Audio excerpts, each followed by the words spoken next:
obviously disappointing to come away. We expect to be beating teams like that, no disrespect to them, but where we're at in the season and the team we've got, we should be doing a lot better, and yeah, like I say, really disappointing. It feels like Lincoln, I know you've only been here for a short time, have issues with teams down the bottom end of the table, not picked up many points.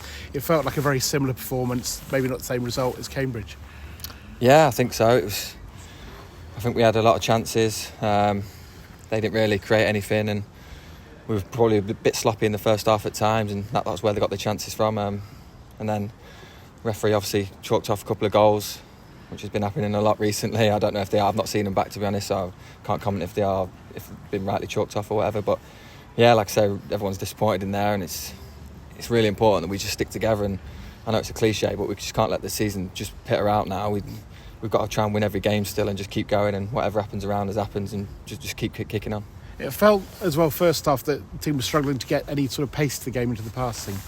Yeah, it was a bit slow. We definitely said that at half time. We needed to up the tempo. I thought we'd come out the second half and did that, and was more of a threat. It's difficult at times in games because it can be too easy to get on the ball and play around at times. But like I say, that end is the result of slow tempo then, and it's just a bit lethargic when everyone wants us to go and attack and be more dynamic, which what we should be doing. So yeah, that was disappointing. But like I say, I thought we'd give it a good go second half, and then really disappointed to concede at the end. We thought you'd had your moment on your home debut, long time between your debut and your home debut. Why was it ruled out? What did the referee say?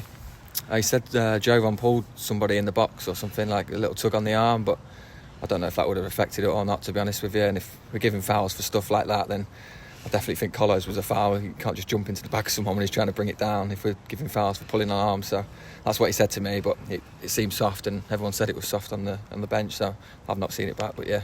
I guess it might be a question for Michael, but was it always the plan that you'd do an hour? Not that I know about. It wasn't mentioned to me, but that's how it is. Like I said before, the last game, it's probably a bit like managing minutes. I've come in, and we had fresh legs that come on, and yeah, like I say, I want to play every game. I said to you before, I want to play every minute, but that's me thinking I'm 18 again and 19 and not 34. But yeah, that's how it went. Fans sort of watching from the outside would think, oh, the team will just let this drift, but you very clearly in your first answer, that's not the sort of attitude that you have from your career. No, definitely not, and we've got some older lads in there, and I can promise you now, that was said in the dressing room there, we're not just going to let this season just peter out like that. It's not good enough. We can't bounce back off a great result against Mansfield to that. It's too inconsistent. It's not good enough, and we need to be consistent if we're going to try and get to where we want to get to, which is obviously trying to climb up the league and get out of this league eventually. So, and we need, like I say, we need to do better. So it's really important we just keep going now. The next games, I think we might have a couple of missing now through suspensions as well. So it's going to be really difficult. But the boys on the bench are ready to come in, and we just need to try and get some wins.